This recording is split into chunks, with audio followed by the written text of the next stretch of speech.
They said Duke Lucien Dravenhart had never begged for anything in his life, not mercy, not forgiveness, not love.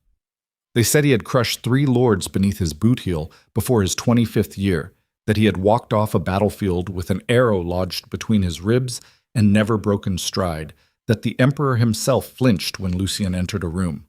So when the most feared man in the Empire of Valedorn stood alone in his wedding chamber and listened to the silence where his bride should have been, the question burning through every corridor of Blackthorn Palace was not whether he would punish her. The question was how long she would survive what came next. Stay until the end. What happens in that room will change everything you think you know about power, survival, and the deadliest thing 2 people can do to each other: tell the truth. The cathedral bells of Astravax had been ringing for 3 hours. They rang across the capital's marble rooftops, across the frozen river Selene, where torch-lit barges drifted with garlands of white winter flowers, across the great squares packed with citizens who had been given free wine and hot bread in honor of the Duke of Blackthorn's wedding day.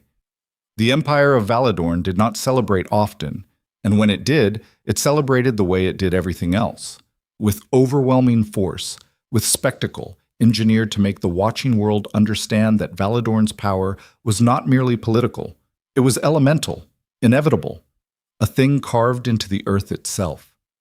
Inside the grand cathedral of Astravax, beneath vaulted ceilings dripping with candlelight and gold-leafed imperial seals, Lady Seraphina Vale had stood at the altar and spoken her vows in a voice that did not shake. She had been proud of that. It was the only thing from the ceremony she intended to be proud of. Now, 4 hours after the final blessing, she stood at the window of the ducal suite in Blackthorn Palace's east wing and watched the city celebrate her ruin.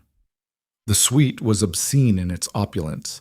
Stone walls hung with midnight blue tapestries, each one depicting a Dravenhart military conquest: the siege of Merath, the battle of the Thornwall, the pacification of the eastern reaches, which everyone at court called by its true name only in whispers, the massacre at Coldfen.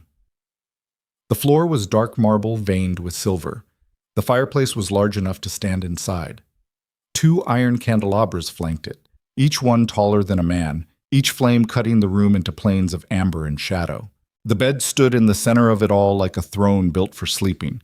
Black carved wood silk canopy, sheets that probably cost more than her family's remaining estate had been worth after her father's disgrace, after her father's death. Seraphina pressed her fingertips to the cold glass of the window and let herself feel the temperature travel up through her skin. She needed something real and simple right now. Cold glass. Her own breathing.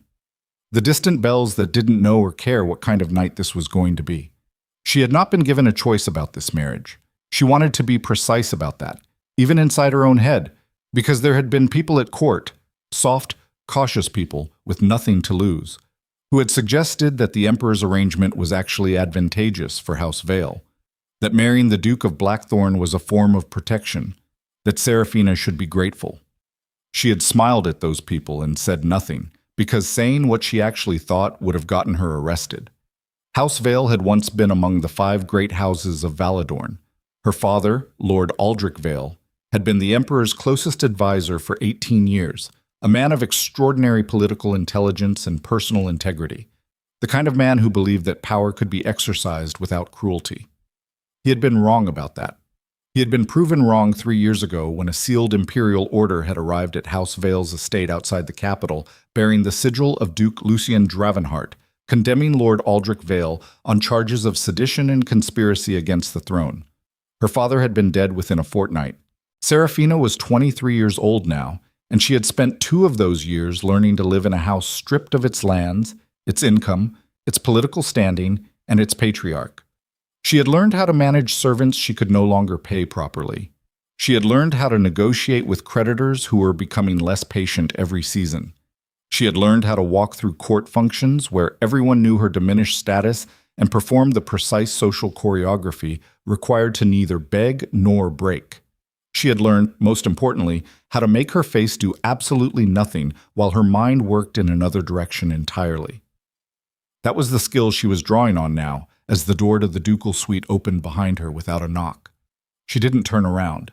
She kept her eyes on the city lights beyond the glass and the river's cold glitter below, and she listened to the weight of his footsteps, measured, unhurried, the walk of a man who had never in his life needed to announce himself with noise because the space rearranged itself around him automatically.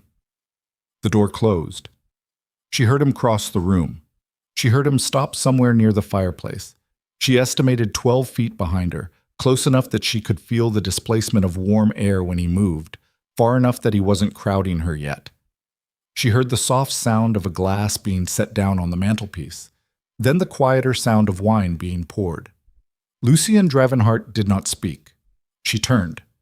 This was the third time she had seen him in person. The first had been at her father's funeral, where he had appeared without invitation and stood at the edge of the gathering in full military dress like a dark monument to everything that had destroyed her family. She had been too shocked by his presence to feel anything coherent, only a kind of roaring blankness that had lasted for days afterward. The second time had been 2 months ago at the Emperor's court, when she had been formally presented to him as his intended bride. He had looked at her with those gray eyes, the precise color of winter clouds before a storm that means it, not the decorative kind, and said, "I remember your father." She had said nothing. She had smiled the smile that meant nothing at all. Now they were alone for the first time, and she had 30 seconds of looking at him before he noticed she was studying him, and she'd lose whatever small advantage the study provided. He was taller than she remembered. That shouldn't have been possible. She had a good memory for physical detail, but something about the scale of the room made it register differently. Or perhaps it was the absence of crowd, the lack of other bodies to dilute his presence. He stood 6'3" at minimum, broad through the shoulders in a way that came from actual use rather than the decorative muscle of courtmen who lifted things for aesthetics. He had dark hair cut close on the sides, longer at the top, pushed back from his face with the carelessness of a man who had more important things to think about than his hair. His jaw was sharp. His mouth was set in a line that expressed nothing. He had a scar along his left jaw. She'd seen it at court, but it was clearer now in the firelight, a clean white line that ran from just below his cheekbone to the edge of his chin, the kind of scar a blade leaves when it nearly misses. He was wearing black. Of course he was. He had a glass of red wine in his right hand, and he was watching her watch him with an expression that she could not read at all, which was itself a piece of information. Most men she'd encountered telegraphed their intentions through their eyes: desire, contempt, calculation, boredom. His eyes gave her nothing. They observed without revealing, the eyes of someone who had spent so long controlling what he showed that control had become structural, built into the face itself. "You should sit," he said. "You've been standing for 8 hours." His voice was lower than she expected. Not performatively so, not the theatrical baritone men sometimes deployed to signal authority, just genuinely low, like something built in the chest rather than shaped in the throat. "I prefer standing," she said. "Then you can stand." He turned back to the fireplace and lifted the wine to his mouth. She watched him drink. She noted the absence of any move toward her. She was calculating, constantly, furiously, the way she'd been calculating since the Emperor's announcement 2 months ago, running and rerunning every variable she had access to. What he wanted from this marriage politically, what leverage she still possessed, where the exits were, metaphorical and literal, and whether any of them remained accessible. "Is there another glass?" she asked. He looked at her again. Something shifted very slightly at the corner of his mouth. Not a smile, exactly, but the ghost of one. He crossed to the table beside the fireplace and poured a second glass without being asked to elaborate. He held it out to her. She crossed the room and took it. Their fingers did not touch. She positioned herself at the far end of the mantelpiece, putting the fireplace between them. She drank. The wine was extraordinary, deep and dark and expensive in the way that money could buy but taste required. She filed that detail away without giving it any visible acknowledgement. "You didn't eat at the reception," he said. "I wasn't hungry." "You should eat." "I'll eat when I choose to eat." He studied her for a moment. "You're going to say things like that all night, aren't you?" "Things like what?" Pushback, small calibrations of resistance. He moved to one of the chairs flanking the fireplace and sat down, The first time since she'd turned that he'd made any concession to ease or informality. He rested one ankle on his opposite knee and looked at her with that same unreadable steadiness. "You're establishing the terms of engagement. Is that a problem?" "Not particularly." She held her wine and said nothing and waited. He watched the fire for a moment. Something crossed his face.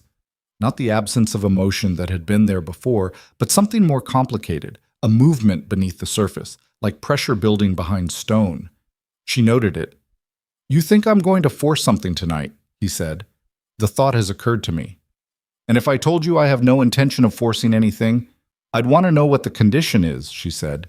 "There's always a condition." He turned his head and looked at her directly. "What makes you assume that?" "Because men like you don't offer things without extracting something equivalent. That's not cynicism, it's arithmetic. I've watched you operate through proxies for 3 years. I understand your methodology." The silence that followed lasted long enough that she felt the need to hold herself still against the instinct to fill it. She was good at silence. She'd had to become good at silence. But his was different from anything she'd encountered before. It wasn't the silence of a man waiting for an advantage or thinking through a lie. It was denser than that. It felt like weight. "You've been watching me," he said finally. "You killed my father." The words came out flat and clean. She had rehearsed them. Not the emotion, she couldn't rehearse that, but the delivery, the refusal to let them shake. "Of course I've been watching you." "I signed an execution order," he said. "That's the piece of information you're working from." "It's the relevant piece. It's one piece." He set down his wine glass and leaned forward, elbows on knees, and looked at the fire instead of her. "This room," he said quietly, "is not the place where I intend to have this conversation." "Then when?" "When I'm ready." "That's convenient for you." "Most things are." He stood up then, and she felt the room change its geometry when he moved, felt herself track him automatically, the way the eye tracked motion against stillness. He walked to the window she'd been standing at earlier and looked out at the city lights. His hands were behind his back. His shoulders were tense in a way that was barely visible, but there. "What did you tell yourself tonight?" he said. "During the ceremony." She hadn't expected that. She took a beat to regroup. "What do you mean?" "You were thinking through something," he said. "The whole time. I watched you during the vows. You were somewhere else. I was present for the vows. Your mouth was, not your eyes." She felt something tighten in her chest, not fear exactly, but a near cousin to it, the feeling of being seen more accurately than she'd prepared for. "I was thinking," she said carefully, "about my options." "And they're limited." "Yes," he said, "they are." He turned from the window then and looked at her across the room. And for the first time something moved openly in his expression.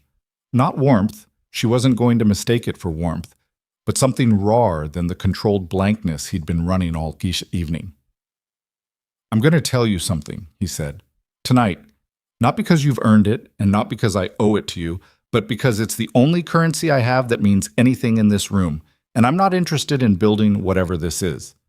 He gestured between them with the flat precision of a man indicating a battlefield rather than a marriage. "On silence." Seraphina set down her wine glass. She crossed her arms over the heavy silk of her wedding gown and looked at him and said nothing. "Your father didn't die because of anything he did," Lucien said. The words landed in the silence of the room and sat there, and she felt her entire body process them in sequence. First the hearing, then the syntax, then the meaning arriving a half-second later, like impact following sound. "What?" she said. "Lord Aldrich Vale was not seditious. He wasn't conspiring against the throne. The charges were fabricated." He said it the way a man says something he has been holding for a long time. Not with relief exactly, but with the specific heaviness of a weight being set down. "And the order that killed him was not mine, even though my name was on it." She was standing absolutely still. She could feel her own heartbeat now, which was a thing she noticed only in moments when her body understood something before her mind caught up. "That's not possible," she said. "I saw the order. The Dravenhart seal was forged." He said it without flinching. Or rather, was used without my knowledge on a document I didn't sign. Someone in my household, someone with access to my personal sigil, used it to authorize a death I never ordered and never would have ordered. That's a convenient story. It is, he said. And I don't expect you to believe it tonight. I'm not asking you to believe it. I'm telling you it's the truth, and that I intend to prove it to you, and that the person who forged that order is still alive and still inside the imperial court and still operating, and that their name is something I have spent 3 years trying to carve out of this empire before it's carved out of me. The fire crackled. Outside, one of the cathedral bells struck a single late tone and died. Seraphina looked at him across the room and did what she always did when the ground shifted without warning. She went very still inside and let her mind run ahead of her feelings, because feelings were a luxury, and right now she needed to think. He was either telling the truth, or he was running the most sophisticated manipulation she had ever been targeted with. Both were possible. He was capable of both. She had watched him for 3 years, watched the empire rearrange itself around him, watched lesser men make and unmake alliances in his name, watched the emperor defer to him in ways that were technically subtle and politically obvious. Lucien Dravenhart was intelligent in the way that was more dangerous than ambition because it was structural, architectural, the kind of intelligence that didn't just work toward goals but redesigned the landscape those goals existed in. He could be lying. He was absolutely capable of lying like this. But the way he'd said it, the weight of it, the absence of performance, the specific, unhurried delivery of a man who had been carrying something so long that setting it down looked less like relief and more like exhaustion. "Who?" she said. He looked at her. "The person in your household. Who was it?" "Not tonight. You can't tell me that my father was murdered by someone other than you and then refuse to give me a name." "I can," he said, "and I will, until I'm certain that knowing the name won't get you killed before I'm ready to move against them." He held her gaze, and in his eyes, those gray, impenetrable, winter before a serious storm eyes, she saw something she hadn't expected to see there. Not warmth, not manipulation, something older and harder than either. Something that looked, against all probability, like guilt. "Your father was a good man," he said quietly. "He didn't deserve what happened to him, and neither did you, and I know that my name on that order made you believe I was responsible, and I am not telling you that doesn't matter. It matters. It will matter for a long time. I'm not asking you to set that aside." "Then what are you asking?" "Nothing," he said. "Tonight I'm asking for nothing."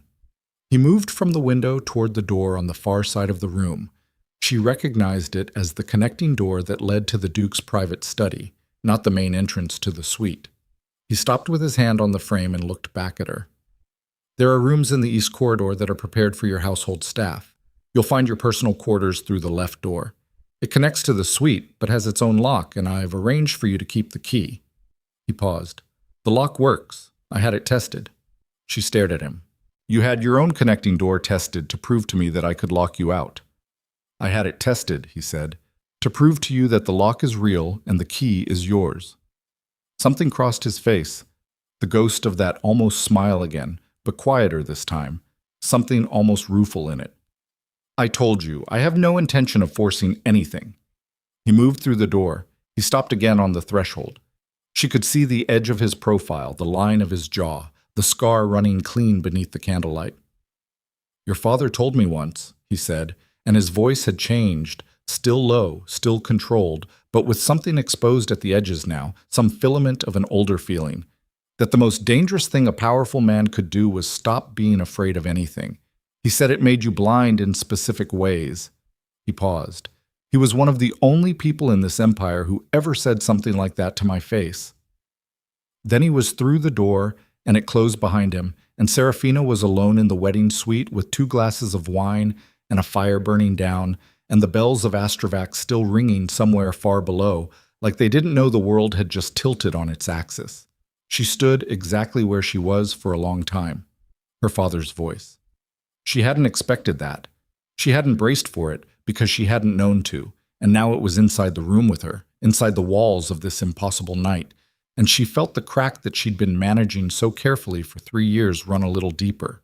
Not breaking, not yet, but deeper. the way river ice sounds in late winter when the temperature changes, and you understand that the thaw is inevitable, even if you don't know the day. She pressed her hand flat against her sternum, breathed through it, let the feeling move through without letting it take over. Then she crossed to the door he had indicated, opened it, found a small but immaculately appointed personal chamber beyond. A bed, a dressing table, a desk, a fire already lit. And on the door between this room and the ducal suite, a lock. And on the small table beside the bed, a key. She picked up the key, turned it in her fingers, set it down. She did not lock the door. She didn't know why.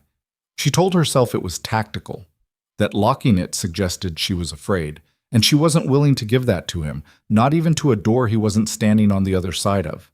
She told herself she needed to maintain the appearance of composure, and choosing not to lock a door was composure. She told herself a lot of things.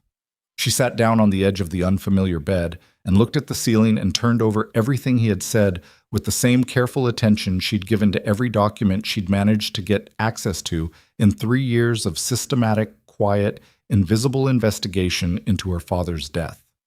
The forged seal. The name he wouldn't give her yet. The 3 years. The way he'd said your father was a good man, not as a concession or a performance, but as a statement that came from somewhere the performance didn't reach. The most dangerous thing a powerful man could do was stop being afraid of anything. She knew that phrase. She had heard her father say it, once, years ago, in a conversation she hadn't been meant to hear, her father and some advisor in his study, talking through the implications of one of Lucien Dravenhart's earliest political moves, the consolidation of the northern estates that had shocked the court with its speed and efficiency. She remembered her father's tone, not censorious but cautious, the way he sounded when he was worried about something he couldn't name precisely.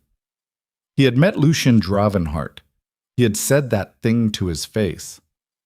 And Lucien Dravenhart, standing in this room an hour ago on his wedding night, after being met with nothing but her best and most practiced performance of impassive hostility, had offered her a key to a lock she could use against him, and then quoted her dead father and walked away.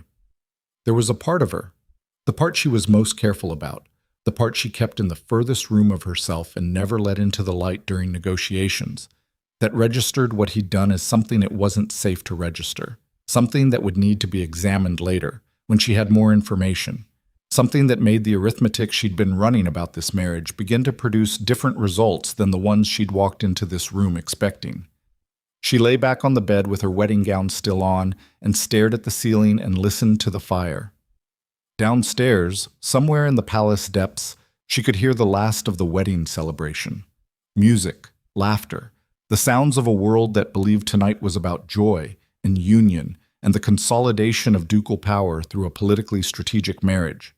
She thought about the name he wouldn't give her, someone in his household, someone with access to the Dravenhart sigil. Someone still alive, still inside the imperial court, still operating, still close enough to Lucien Dravenhart to have forged his seal.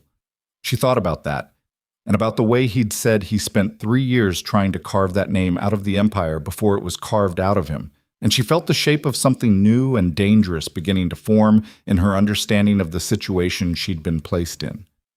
She had walked into this room tonight prepared to endure. She was beginning to suspect she'd walked into something considerably more complicated than endurance. She was beginning to suspect that the most feared man in the Empire of Valedorn was afraid of exactly one thing, and that it wasn't her. It was the person who had put his name on her father's death warrant. It was the person who was still out there. It was the person who had 3 years ago looked at Lucien Dravenhart's name and power and decided they were useful tools to pick up and use. And who would, when the timing was right, use them again. She turned her head and looked at the unlocked door. Then she heard it, a sound from beyond it, from the study on the other side. Not speech, something lower and more controlled, the sound of a man who had been holding something together for a very long time, standing in a room alone where no one could see him and letting exactly one seam come open. She lay very still and listened, and she thought, if he is lying, he is the most accomplished liar I have ever encountered, and I need to know how he does it, and why, and for whom. And she thought, If he is telling the truth, then someone in this palace ordered my father's murder and used Lucien Dravenhart's name to do it.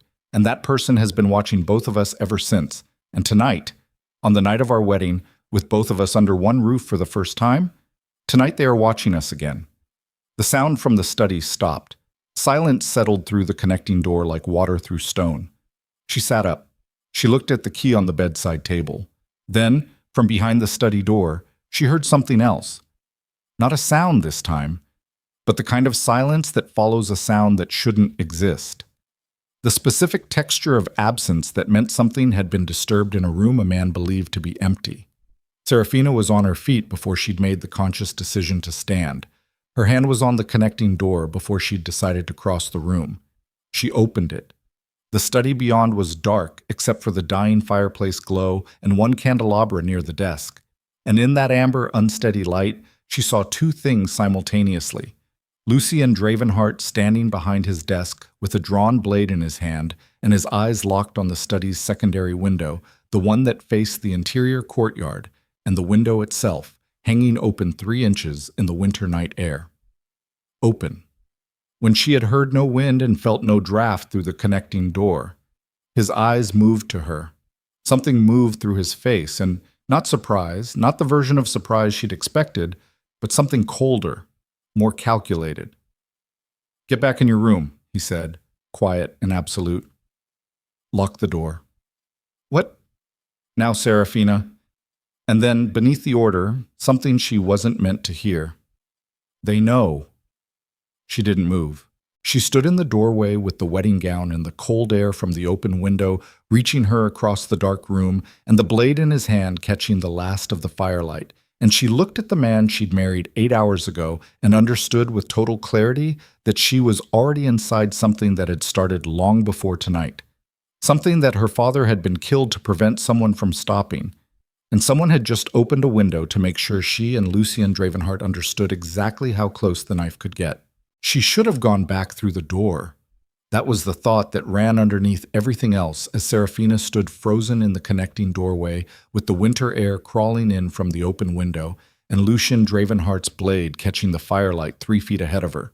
She should have stepped back, turned the key, put a locked door between herself and whatever this was. That was the rational calculation. That was what every hour of the last 3 years had trained her to do. Assess the threat vector, reduce exposure, survive. She didn't move. He wasn't looking at her anymore. His eyes had gone back to the window, and she watched the way he held the blade. Not raised, not defensive, but low and easy. The grip of someone for whom a drawn weapon wasn't an emergency, but a conversation in a different register. His shoulders were absolutely still. His breathing was controlled to the point of invisibility, which was its own kind of information, because controlled breathing under pressure wasn't instinct. It was discipline built over years of situations where panic was a luxury he couldn't afford. She understood that, in her body, the way she understood cold. "There's someone in the courtyard," she said. "Was," he said, without turning. "They're gone." "How do you know?" "Because if they weren't gone, we'd know it differently." He moved to the window then, smooth and without hesitation, and leaned out into the cold air for 3 seconds, scanning the courtyard below with the focused economy of a man who had done this specific thing, checking a space for threats at night, enough times that it had become automatic. Then he pulled the window shut and latched it. He turned back to the room and looked at her. "I told you to lock the door." "You said they know." She kept her voice level. "What do they know?" He set the blade down on the desk. Not sheathed, just set down, within reach, which was its own kind of statement. He looked at her for a long moment with that gray, measuring stillness that she was beginning to recognize as his default processing mode rather than hostility. "That I told you something tonight," he said, "or that I was about to." "You think someone was listening?" "I think someone wanted me to know they could listen. The window wasn't open to hear us." He moved to the desk and sat on the edge of it, arms crossed, and the firelight from the dying grate threw half his face into shadow. "It was opened so I'd find it." She crossed into the study fully because standing in the doorway was a position for someone who hadn't decided yet. And she had decided. She wasn't entirely sure when, but she had. She stopped in the center of the room and looked at him directly. "This is the organization you mentioned, the one that forged your seal." The Crimson Hand. He said it without inflection, the way you say the name of a thing you've been fighting long enough that fear has given way to something grimmer and more functional. They operate inside the imperial court. They've been operating there for at least a decade, probably longer. They move through legitimate channels, signed orders, real positions, actual authority, which is what makes them difficult to separate from the structure they've infected. And they killed my father because he was close enough to the Emperor to ask questions they couldn't afford to have asked. He held her gaze.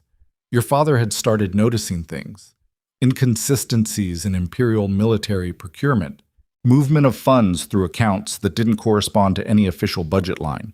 He was careful. He hadn't confronted anyone, hadn't documented anything formally, but he was close. Close enough that someone decided removing him was cheaper than letting him get closer. The fire had burned down to embers. The room was cooling slowly, the way winter rooms do when the heat source gives out, the cold reasserting itself from the stone walls inward. She could feel it at the back of her neck, where her hair was pinned up from the ceremony, the exposed skin registering every degree of drop. "And the seal," she said, "using your name. That was deliberate." "Everything they do is deliberate." Something shifted in his jaw. A tightening, barely visible, the kind of physical restraint that showed up when someone was managing something larger than anger. "Using my sigil accomplished two things. It removed your father, and it assigned me the liability. Two problems handled with one document. Efficient." "It destroyed House Vale." "Yes.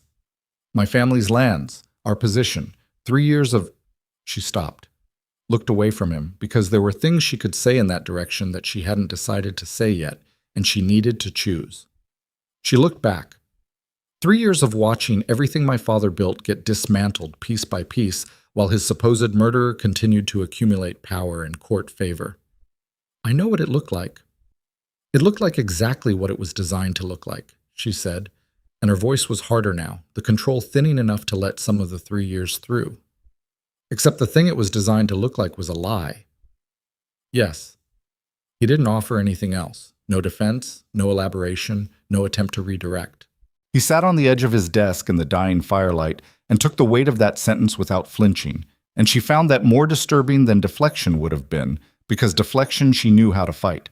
She pressed her hands flat against her sides and breathed through it. The anger wasn't going anywhere. It was a permanent resident at this point, lived in her like a second skeleton, and she wasn't going to pretend tonight had changed that. But she was a woman who had learned the difference between feeling something and letting it drive, and right now what she needed was information. "The person in your household," she said, "the one with access to your sigil, is that person still there?" The pause before he answered was half a second long. She caught it. "Yes," he said. "You know who it is." Another pause, shorter. "I have a strong conviction." "That's not the same as knowing." "No," he said. "It isn't." She studied him. The controlled stillness, the blade on the desk, the window he'd latched, the specific, deliberate way he'd said they know, which hadn't been panic but hadn't been calm either. Had been something in between, the sound of a man recalculating a timeline. "You think they moved tonight because of the marriage," she said. He looked at her. Something changed in his expression. Not quite surprise, but a recalibration. "You're faster than I expected," he said. "You've been closing in on them," she said, "and they've been watching you do it. And the marriage changes your position in some way that threatened them enough to—" "What?" "Send a message. Remind you they have access." "Remind me," he said quietly, "that they have access to you now as well." The room went very still. She felt it land, the full shape of what he'd just said, not as fear, because she'd moved past the kind of fear that expressed itself as paralysis a long time ago, but as a structural shift in how she was mapping the situation. She was a variable now. Not just a political bride, not just the daughter of a dead man, but a lever someone could use. "They think you care about protecting me," she said. "They think I might." He looked at her steadily. "I've given them limited information about my intentions. Tonight may have clarified something they were uncertain about." "What did tonight clarify?" He was quiet for a moment. the kind of quiet that wasn't avoidance but deliberation, the internal selection of words precise enough to mean what he intended, and nothing more than that. That I told you the truth, he said, when I didn't have to, that I gave you a key to a lock instead of removing the door. He paused. Small things. But the crimson hand reads small things. She turned away from him. She crossed to the narrow window on the study's north wall, not the courtyard-facing one, the other one, looking out over the western face of the palace toward the dark mass of the city beyond the walls. The torches on the celebration barges were burning low. The bells had finally stopped. She thought about what he'd described, an organization operating inside the imperial court for a decade or more, moving through legitimate channels, capable of forging a duke's seal, capable of manipulating execution orders, capable of opening a window in a locked palace room on a wedding night. She thought about her father's last months, the things she'd reconstructed from memory and from the handful of documents she'd managed to recover. His careful, unfrightened curiosity, the way he had approached political anomalies with the patience of a man who believed truth was findable if you were rigorous enough. He had been rigorous enough. That was what had gotten him killed. "You've been hunting them alone," she said to the window. "Yes." "For 3 years." "Longer." She heard him move, not toward her, just a shift, weight redistributing. "I began suspecting the organization's existence before your father's death. His death confirmed it and gave me a direction." She turned back. "You could have gone to the Emperor." "The Emperor," he said carefully, "is managed." She absorbed that. It sat in her chest like cold water, the full implication of it. "You think he's compromised?" "I think he's surrounded by people who are, and the distinction stops mattering at a certain level of exposure." "So you've been—" She stopped, recalculated. "The Crimson Hand is why you consolidated the Northern Estates. 3 years ago. Everyone at court thought it was expansion strategy, personal ambition. It was positioning," he said. "The Northern Estates control 3 of the imperial supply lines. I needed that leverage independent of the court structure. And the military consolidations last year, the new garrison appointments. Mine," he said. "All of them, people I trust." She looked at him across the dark room and felt the architecture of the last 3 years rearrange itself around new load-bearing walls. Every move he'd made that she'd cataloged as evidence of his predatory expansion, the acquisitions, the appointments, the strategic marriages proposed and rejected across 4 noble houses before the Emperor had finally forced this one. And beneath all of it, invisible and running the opposite direction, something else entirely. "You've been building an army," she said, "inside the existing structure, to take them down." He held her gaze. "Yes." "And the marriage." Her voice was level, precise. "The Emperor insisting on this specific match. Was that them?" The pause was the longest yet. "I believe so," he said. "Yes." She felt something move through her then, something old and cold and final, the feeling of a door closing on a version of the story she'd been living in for 3 years. The version where the enemy was simple, where the man who had killed her father was the man whose name was on the order, and her rage had a clean address, and survival meant staying intact against a single known threat. That version was gone. "They put me here," she said, "inside your house, where they have access." "That's one possibility." "What's the other?" "That the Emperor made this match for his own political reasons entirely, and the Crimson Hand is simply taking advantage of what's already in place." He paused. "I don't know which it is yet." "Which one is worse for us?" "The first one," he said. "If they placed you here deliberately, they have a specific use for you in mind. That means you're already in a plan I haven't seen yet."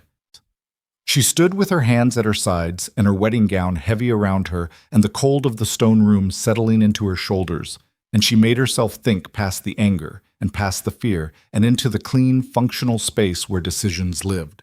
"Then you need to tell me what you know," she said. "All of it. Not in pieces, not when you're ready.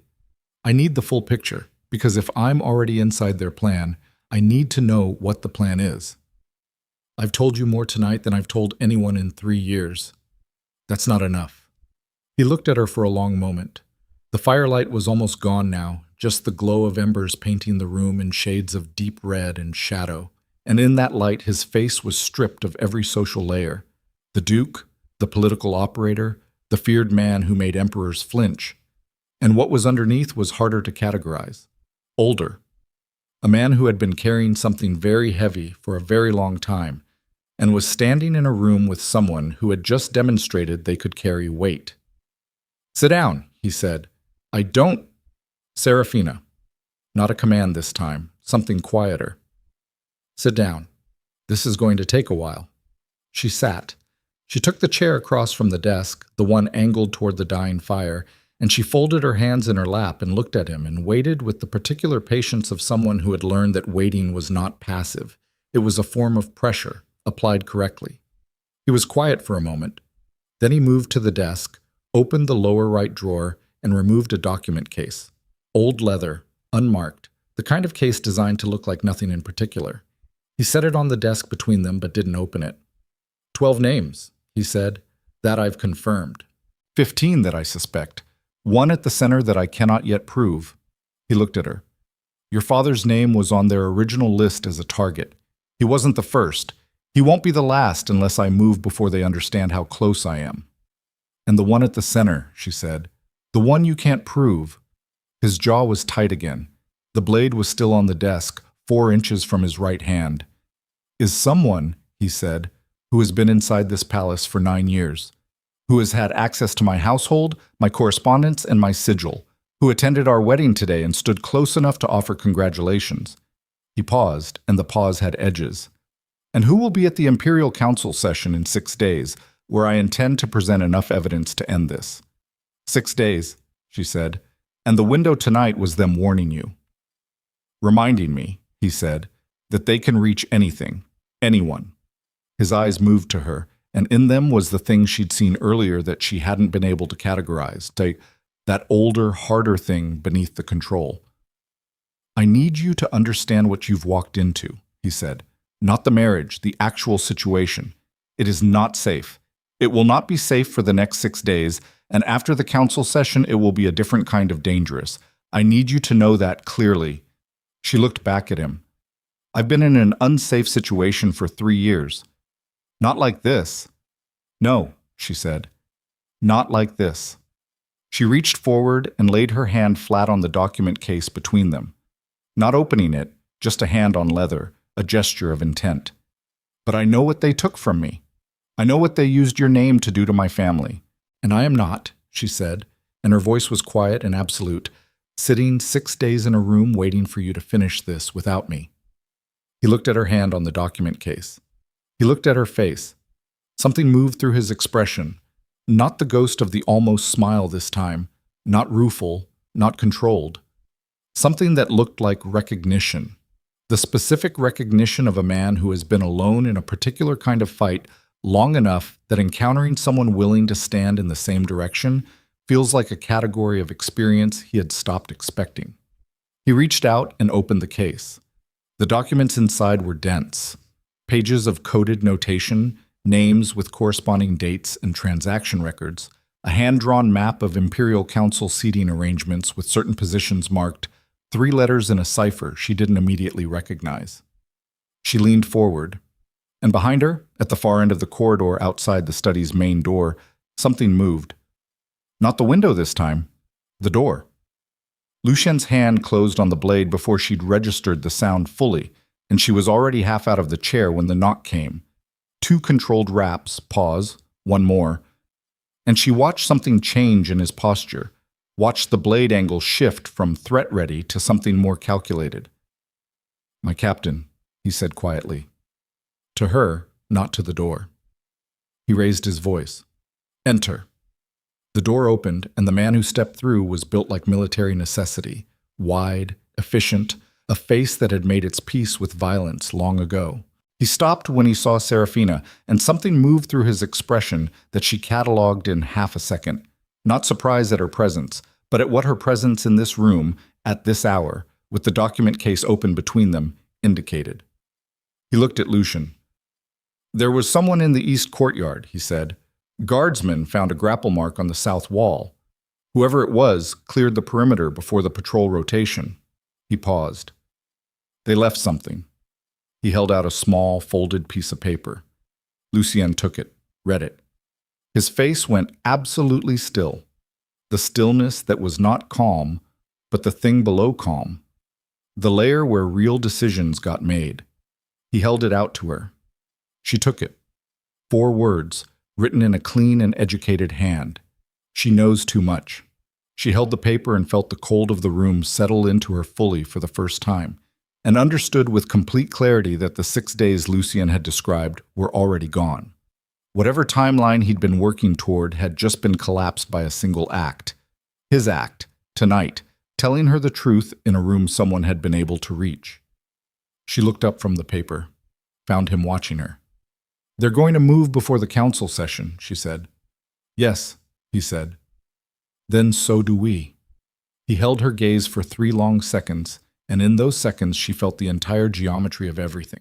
The marriage, the death, the 3 years, the document case, the open window, the 4 words on the paper, reorganize itself around a new center, a new point from which all the lines extended.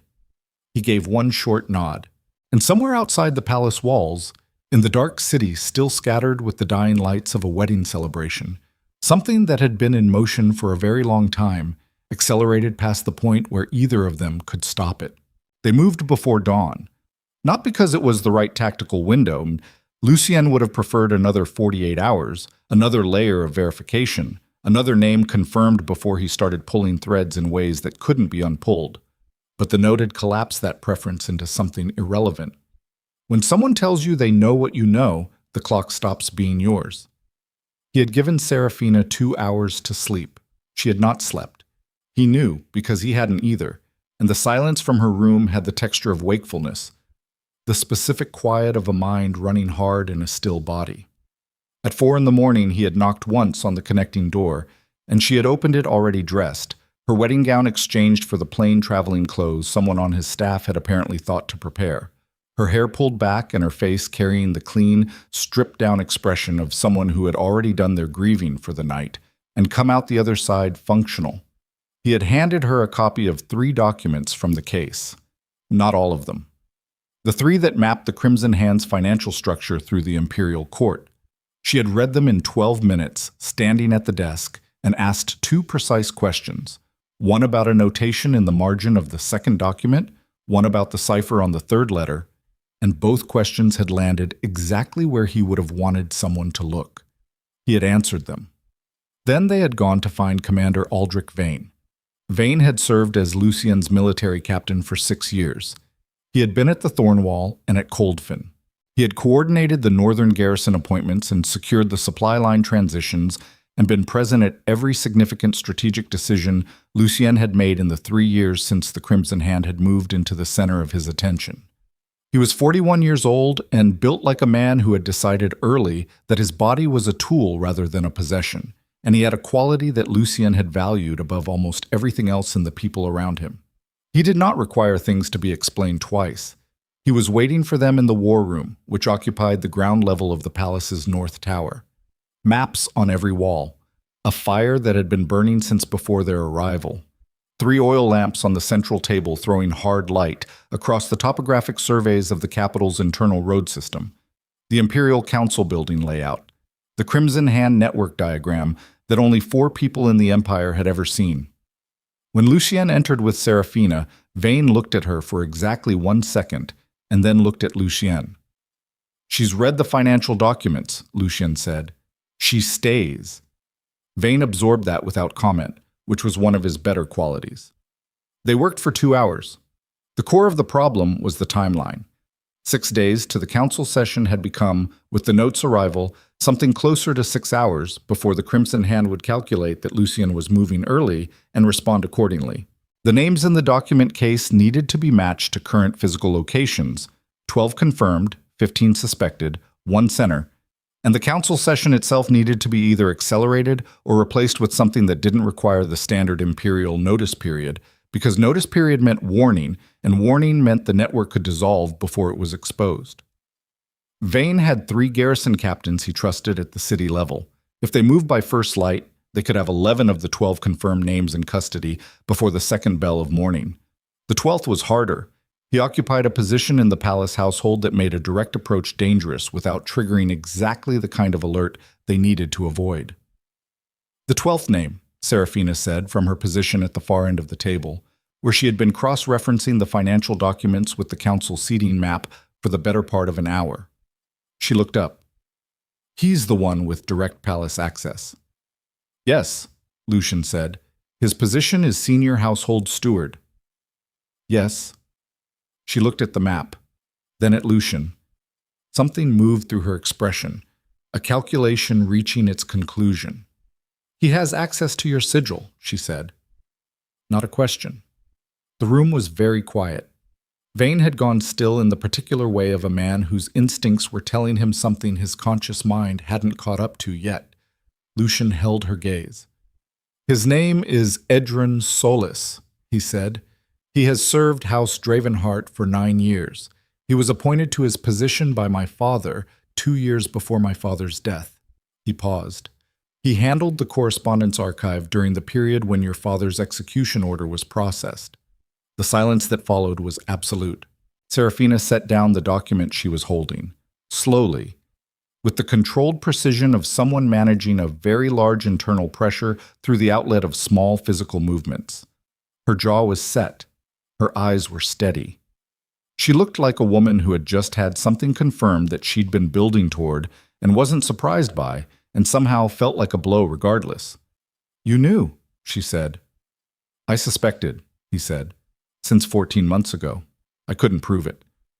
But you suspected for 14 months, she said, and he's been inside this palace the entire time. Yes.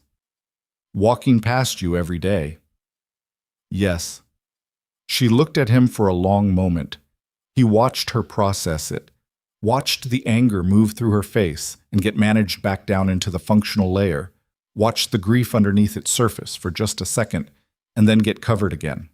She was extraordinary at that, he was realizing. The management of internal weather while keeping the external surface operational. He recognized it because he had spent years building the same capacity in himself, and hers looked different, less architectural, more like something forged under pressure rather than constructed by choice, but it functioned the same way. Why not arrest him before tonight, she said. Because Solis is the connection point between the financial network and the center name, Lucien said. Move on Solis early and the center disappears. I needed them both in the same window. And the center. Her voice was flat now. You said someone who attended the wedding, someone who congratulated us. Yes. Give me the name. He looked at her. He had not intended to give her that name tonight, had intended to keep it inside the tightest possible circle until the moment of action, because names at this level were weapons, and weapons given out early created trajectories he couldn't control.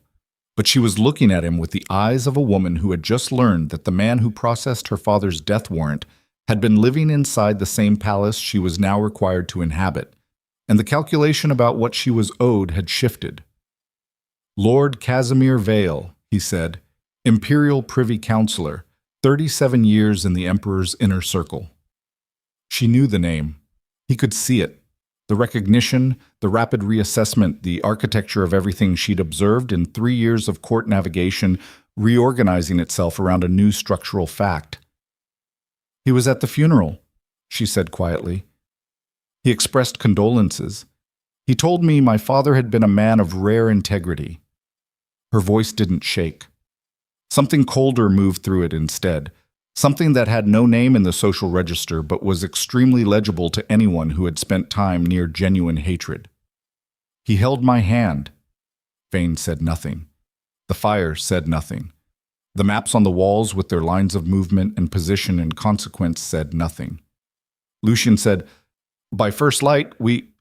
The war room door opened. Not knocked. Opened.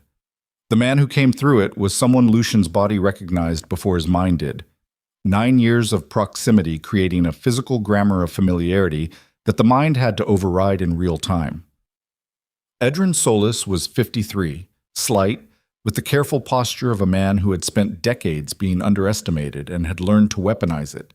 He had gray at his temples and a steward's chain at his collar, and hands that had never in Lucien's observation held anything more dangerous than a correspondence seal. He was holding a small crossbow now. It was aimed at Seraphina. Everything happened in the compressed, overbright way of extreme moments. Not slow the way people described it, but hyper-fast and hyper-clear simultaneously, every detail registering at full resolution while the timeline collapsed to a single point. Lucien moved.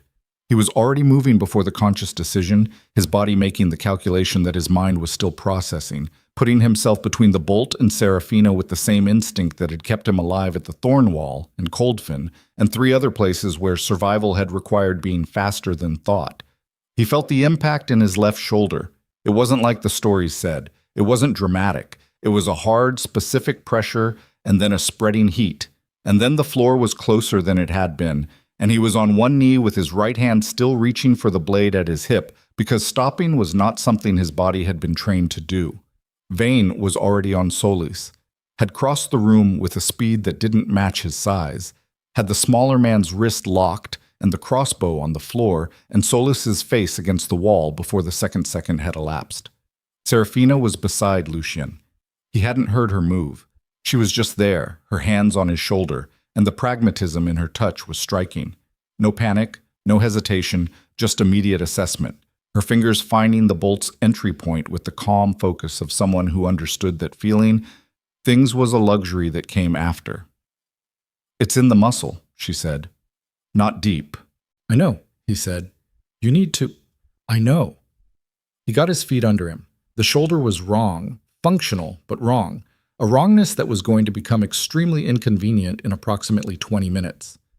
He looked at Solis, now pinned against the wall with Vane's forearm across his throat, and felt something move through him that was older and colder than anger. 9 years.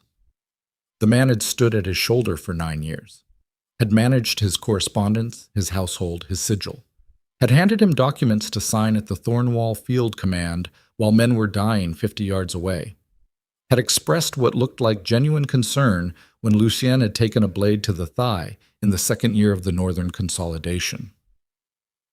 "How long?" Lucien said. Solis looked at him. His expression was not what Lucien had expected, not defiance, not fear, not the cold blankness of a committed operative. He looked, of all things, tired, as if a weight he'd been carrying had been set down, and the setting down was a relief even in this configuration, even pinned against a wall with Vane's arm at his throat. "From the beginning," Solis said. "They recruited me before your father gave me the position. I was their placement." The words landed in the room and sat there. 9 years. Not a corruption. Not a man turned over time by pressure or money. A placement. Someone put into the household specifically, deliberately, before Lucien had been old enough or powerful enough to constitute a threat worth subverting. The Crimson Hand had looked at House Dravenhart a decade ago and decided to install a door they could open whenever they needed to. He had never had a loyal steward. He had had a key that belonged to someone else. Something shifted in Lucien's chest. Not grief, not quite, but the sensation grief makes when it hasn't arrived yet, and the body is bracing for it. He had been careful. He had been extraordinarily, relentlessly careful, because he had understood from the moment he first suspected the organization's existence that carelessness was a death sentence. He had managed information, managed proximity, managed trust with a precision that had cost him nearly everything in the social register of what a man his age was supposed to have by now. And the breach had been there before he started, before he even knew there was something to breach against. "Vael," Lucien said. "Where is he now?" "I don't know." "That's not an acceptable answer." "I know the message I sent," Solis said. "I don't know where he receives them from. That's how it works. That's always how it worked. I passed information and received instructions. I never knew more than my function required." "The note tonight," Seraphina said from behind Lucien. Her voice was steady and hard. "She knows too much. You sent it." Solis looked at her. Something moved in his face. "Yes." "And the order," she said. 3 years ago. My father's execution order. You processed it." A pause. "Yes." "You forged the seal." I applied it, he said, with the particular precision of a man who had lived for a long time inside a distinction that he knew from the outside looked like nothing. The document came to me with instructions. I applied the seal and entered it into the dispatch system. I did not write the charges. You killed him, she said. Not loud, not theatrical, just a fact delivered with the weight of everything it had cost her. You had his name on a piece of paper and you pressed a seal into wax, and my father was dead within 2 weeks. Solis said nothing. Lucien felt Seraphina's stillness behind him as a physical thing, a pressure, a density. He turned his head enough to see her in his peripheral vision, and what he saw was not a woman coming apart. It was a woman arriving at something, some internal threshold, some place she had been walking toward for 3 years without knowing its precise coordinates. Vane, Lucien said. Take him to the East Tower. Full isolation. No correspondence. He looked at Solis. If Vale moves before I can reach him, the deal that might have existed for cooperation will not. Vane took Solis through the door without ceremony. The war room was quiet. Seraphina moved to the table and stood with both hands flat on the maps, her head down for exactly 3 seconds. Not weakness, just the brief physical concession of letting something enormous pass through before straightening back up. When she raised her head, her eyes were clear and her jaw was set, and she looked at Lucien across the lamplight with an expression he had no existing category for. Your shoulder, she said. Manageable. It needs to come out and be dressed before... After Vale, he said. Vale moves in the next hour if Solis got a message out before we took him. You need to be able to use your left arm. She came around the table and stood in front of him and looked at the bolt with the same direct, unsentimental assessment she'd been applying to everything since they'd started talking 6 hours ago.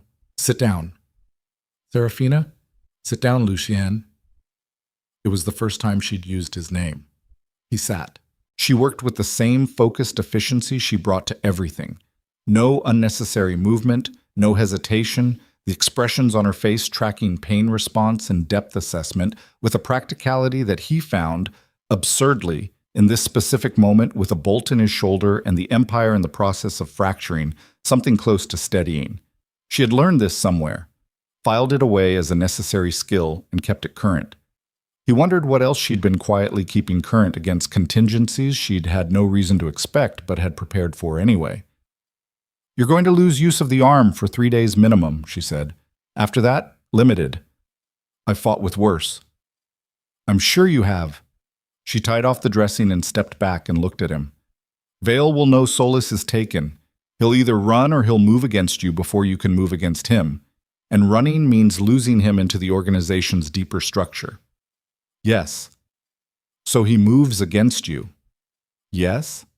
Then we need to be somewhere he expects us to be. She held his gaze. He'll expect you to come for him. He knows you know who he is. He'll want the confrontation on his terms, in a space he controls. The council building, Lucien said.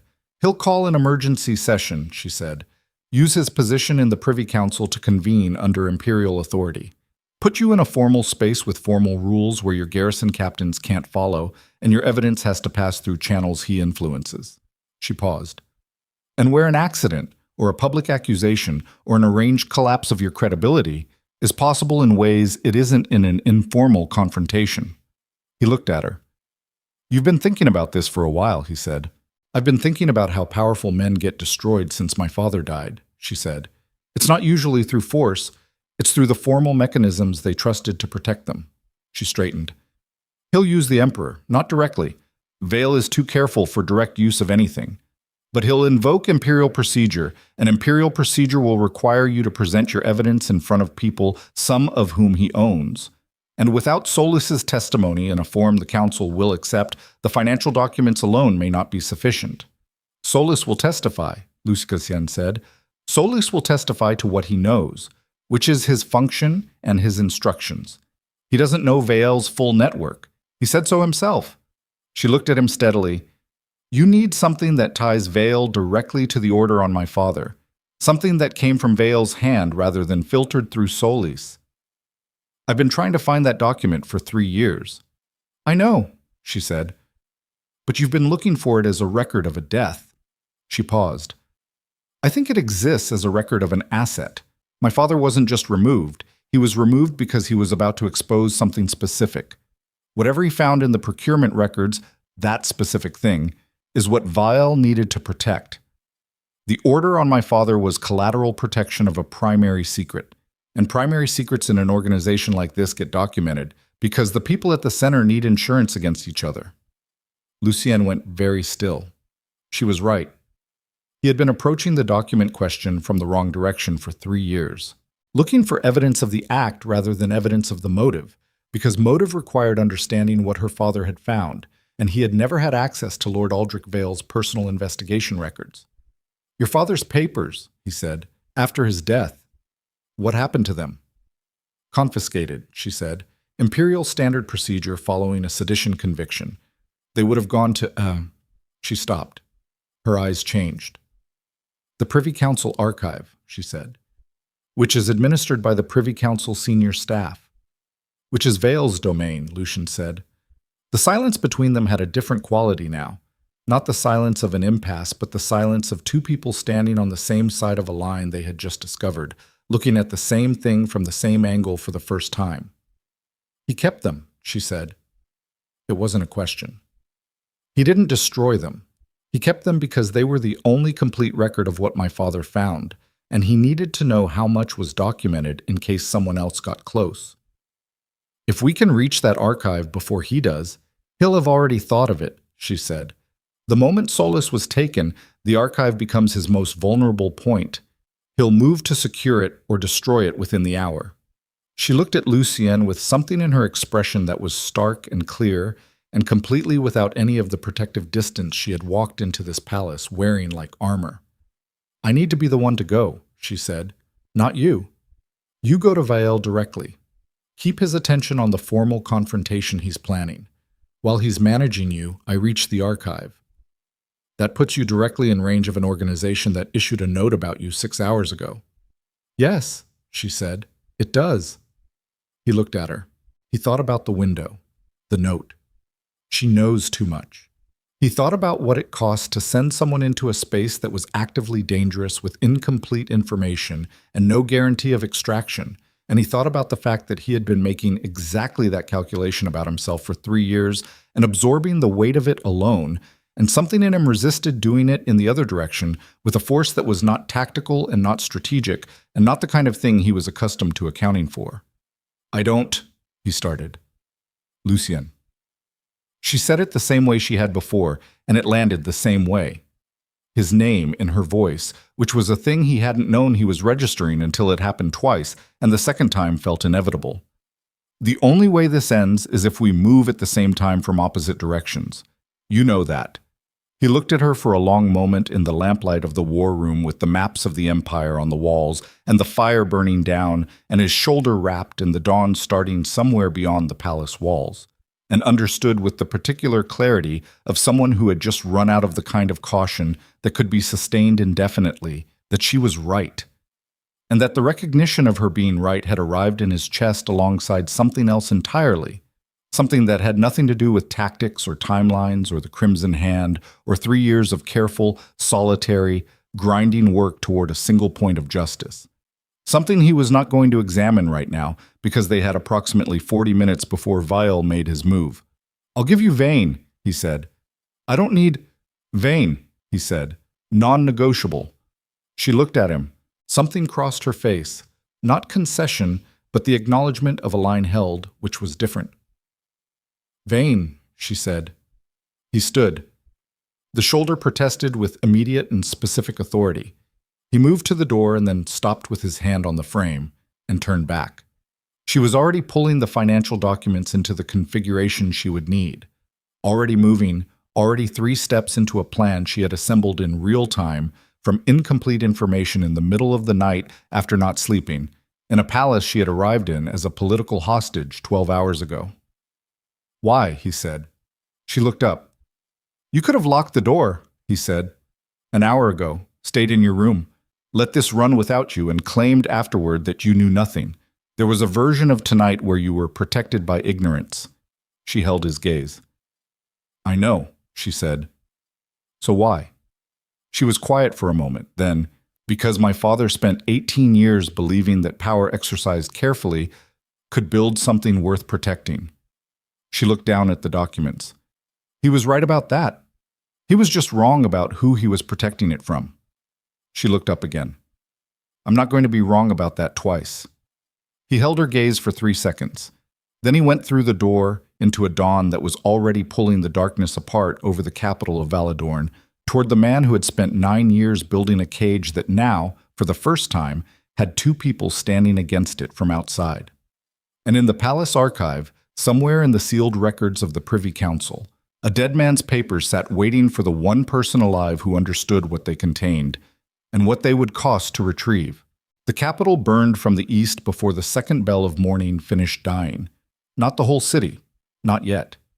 The warehouse district along the Selen's eastern bank, where the imperial military procurement offices were housed in a cluster of stone buildings that looked administrative and contained, depending on which documents you believed, either routine supply ledgers or the financial architecture of a decade-long conspiracy. The fire had started in the westernmost building and was moving with the specific, unhurried efficiency of a fire that had been set by someone who understood accelerants. Lucien saw the glow from the council road and understood immediately what it meant. Vale was burning the physical records. Not running, burning, which meant he wasn't done. Wasn't retreating into the organization's deeper structure the way Seraphina had described as one possibility. He was clearing the ground for something he still intended to finish. A man who was running didn't stop to light fires. A man who was running didn't call an emergency session of the Imperial Privy Council at 4:40 in the morning, which was what Lucien's advance rider had just confirmed was happening. Vale was playing this out. Lucien had ridden with 8 of his garrison riders, and the knowledge that his left arm was going to give him serious problems inside the next hour. The shoulder had been dressed but not rested, and the specific wrongness of it had moved from manageable to distracting in the way that injuries did when the body's initial shock response wore off, and the actual damage started sending its full report. He cataloged it the way he'd cataloged every piece of bad information in his life, received it, assessed it, filed it in the category of facts he couldn't change and would work around. The council building was 3 blocks from the eastern fire's glow. The smoke was visible against the pre-dawn sky, thick and orange-tinged, rising with the slow confidence of something that had been given enough fuel to last. Around it, the city was starting to wake in the way cities woke to fire. Not screaming, not yet, but stirring. The sound of it reaching windows before the light did, people looking out and calculating distance and deciding whether to move. He dismounted at the council building's north entrance and left his riders with specific instructions about the perimeter. 2 on each accessible approach, no one in or out without his authorization. No imperial authority superseded that tonight. And if anyone invoked imperial authority, they were to be detained and held until Lucien personally cleared them, because imperial authority was currently an instrument in the hands of someone who had used it to kill a good man and intended to use it again. He went through the north entrance alone. The council building at near 5 in the morning was a different architecture than it was during sessions. Emptier, colder, the grand corridors stripped of their daytime population and reduced to stone and lamplight and the sound of his own steps. He knew the layout from memory, from years of attendance at sessions where he'd spent as much time mapping the building as listening to the proceedings, because exits mattered and blind corridors mattered, and the distance between the main chamber and the nearest street-facing window was information worth having. He heard voices before he reached the chamber. Not many. 4, maybe 5, the specific acoustic signature of a small group in a large space, the sound spreading and thinning, losing its human texture against stone walls. He recognized Vale's voice without needing to isolate it.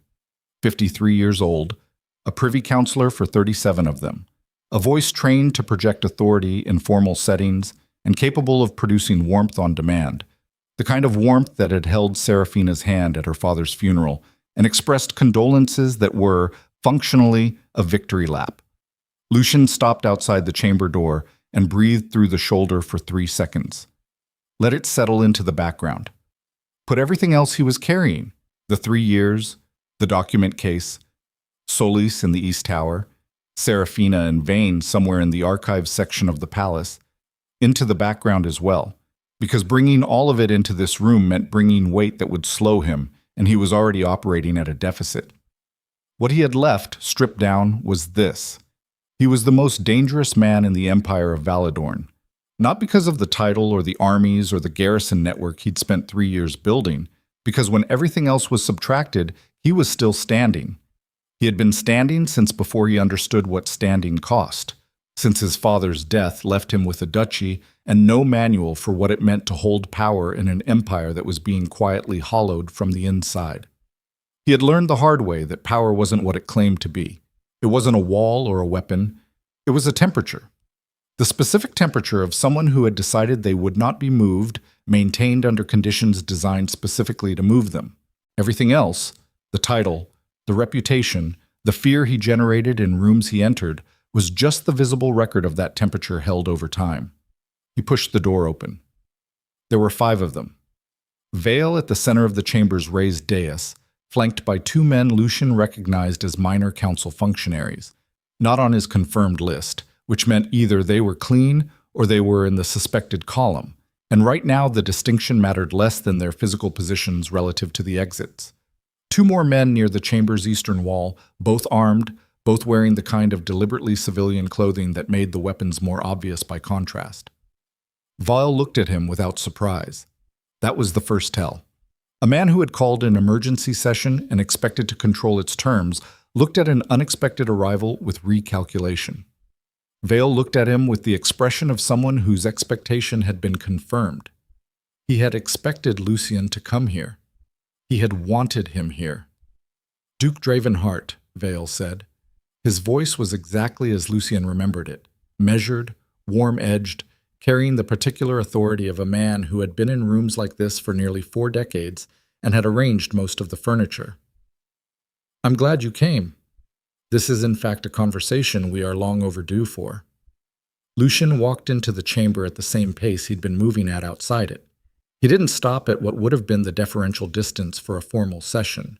He walked to the floor of the dais and stood 12 feet from Vale and looked at him with the full, unmediated attention he reserved for things that mattered.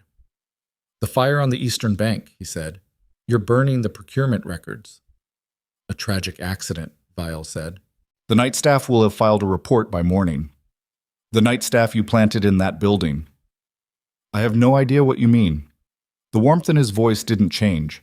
That was the thing about Vale that made him genuinely extraordinary at what he did. The warmth was structural, not applied. It didn't flicker under pressure because it wasn't a performance layer.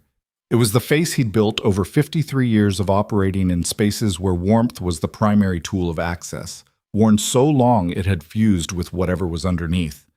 "Lucien, you look terrible. That shoulder, you've been injured. You should sit." "Where are the papers?" Lucien said.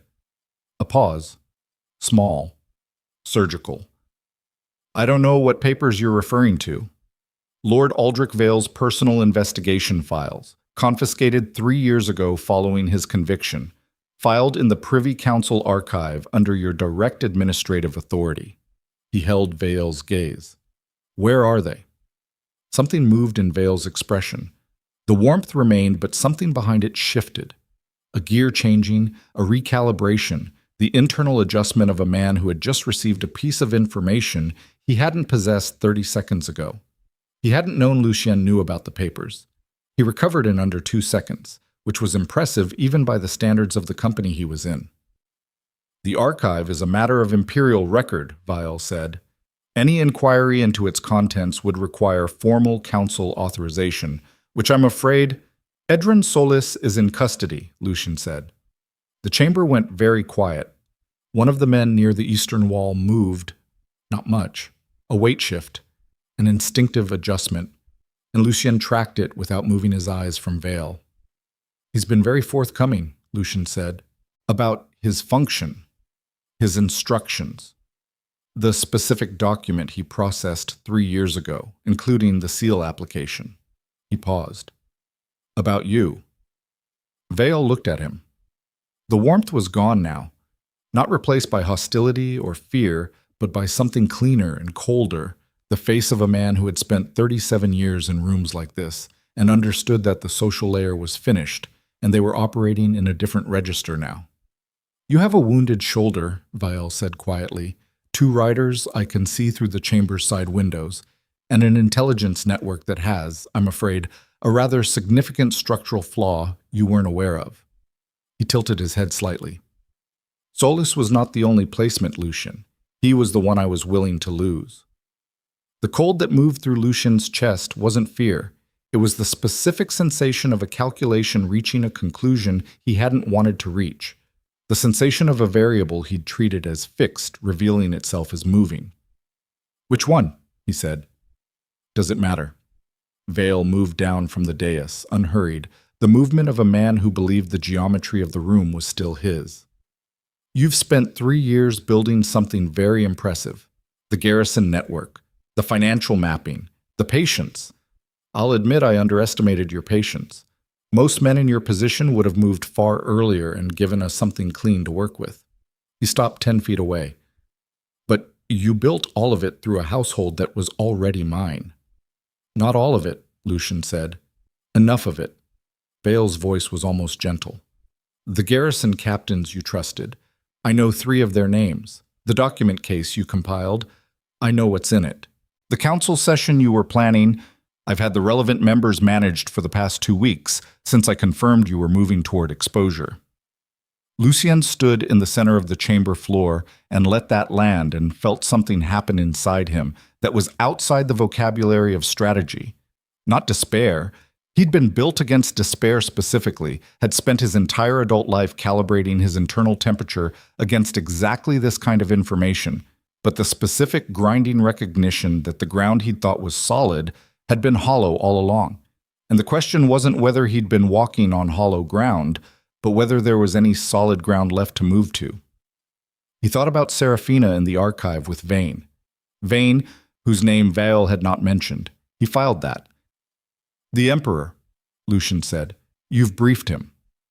"The Emperor has been presented with a concerning series of documents," Vale said, "suggesting that the Duke of Blackthorn has been conducting an unauthorized private intelligence operation against the Crown, including the coercion of a senior household steward and the illegal detention of imperial staff." He paused. "He's agreed that a formal inquiry is necessary, under my administration." There it was. The whole shape of it, finally visible, the way a structure was only visible once you got far enough outside it to see the lines. Vale wasn't running. He was converting, taking the threat of exposure and rebuilding it as evidence of the threat Lucien himself posed, using the same mechanisms Lucien had spent 3 years navigating, the formal channels, the imperial authority, the council procedures, and making them run in the opposite direction. "You're going to arrest me," Lucien said. "I'm going to facilitate a lawful inquiry," Vale said, "into conduct that has raised serious concerns at the highest level of the imperial administration." He held Lucien's gaze with the steady, almost sorrowful expression of a man performing regret so well practiced it had become indistinguishable from the real thing. "It would be better for everyone if you didn't make this difficult." The 2 armed men near the eastern wall moved. Lucien moved first, not toward them, toward Vale, which was the direction no one in the room expected, because closing distance with the target rather than managing the flanking threat was not the response a man calculating survival made. It was the response a man made when he decided that survival was no longer the primary variable. He covered 10 feet in the time it took the armed men to register his direction and start correcting, got his right hand on Vale's collar, and put them both against the dais railing with the specific force of a man who had one functional arm and was allocating it with absolute precision. "Tell them to stop," he said. Vale's composure cracked for the first time. Not much. He was remarkable. He was genuinely remarkable. But the warmth fractured, and underneath it was something much older and much more honest. The face of a man who had not been physically threatened in so long that his body had forgotten what it felt like and was relearning it rapidly. "Tell them," Lucien said. "Stand down," Vale said. His voice had shifted registers, still controlled, but the warmth was gone entirely, and what was left was functional authority, stripped to its mechanism. The armed men stopped. Lucien held him against the railing and looked at him from a foot away and felt the pain in his shoulder as a kind of clarity, Specific, honest, uncomplicated by strategy or calculation. This was what was real: the stone floor, the cold air, the man in his grip who had signed off on 37 years of empire shaping from behind the face of a concerned and capable administrator. "The papers," Lucien said quietly. "You're going to tell me where they are." "I told you." "The papers my wife went to retrieve from the archive 20 minutes ago," Lucien said, "which means either she found them or she found whatever you left in their place, and I'm going to know which one it was in the next 15 minutes, regardless of what you tell me right now." He held Vale's gaze. "But if you tell me now, the distinction between what you chose to do and what was done through your position becomes something I'm willing to represent accurately to the Emperor. If you don't—" The chamber door on the eastern side opened. Not his riders, they were on the north entrance. This was the eastern approach, which he had told his riders to cover, which meant whoever had opened that door had come through a position that should have been held. He turned his head. The man in the doorway was wearing garrison colors. Not Lucien's garrison, the imperial garrison, the palace guard, which answered to the Privy Council's administrative authority, which answered, in the current configuration, to Vael. There were 12 of them in the corridor behind the first. Lucien stood in the center of the chamber with his hand on Vael's collar and his back to the dais, and his wounded shoulder beginning to transmit its full report up through his nervous system. And he looked at 12 imperial garrison soldiers and understood with complete and total clarity that he was out of moves. Not out of options. He was never entirely out of options, because options existed even in the worst configurations if you were willing to expand the definition of acceptable cost. But the legitimate moves, the careful moves, the 3 years of patient architecture moves were done. The ground had been hollow. The placements had been deeper than Solly's.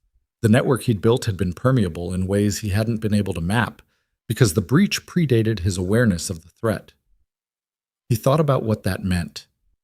He thought about Lord Aldrich Vale, who had believed that power exercised carefully could build something worth protecting, who had been right about that and wrong about the specific threat, and had died for the gap between those two facts. He thought about Seraphina saying, "I'm not going to be wrong about that twice," and the way she'd said it, not as a vow, not as defiance, but as a structural fact about who she intended to be going forward. He let go of Vael. Not surrender. Tactical release, putting his options back in front of him rather than committing to a position that had been outflanked. He stepped back from the dais and turned to face the garrison soldiers, and stood with his right hand visible and his left arm useless at his side, and his blood pressure doing something complicated behind his eyes. Vale straightened his collar. His composure was returning already, layer by layer, the warmth rebuilding itself over the cracked surface. "Put him in the East holding room," he said. "Treat him with appropriate respect for his title. He is not to communicate with anyone until the Emperor's inquiry is formally convened." The soldiers moved into the chamber, and then, from the north entrance, behind the soldiers, from the direction of Lucien's own riders' positions, a sound he recognized. Not a shout, not a weapon. A voice, carrying across stone with the specific clarity of someone who had crossed a very large distance in a very short time and was not winded and was not frightened and was not stopping. Seraphina's voice. "Lord Vael," clear, hard American English, flat in its delivery, every word placed with the surgical intention of someone who had been preparing this sentence since before she walked into the building.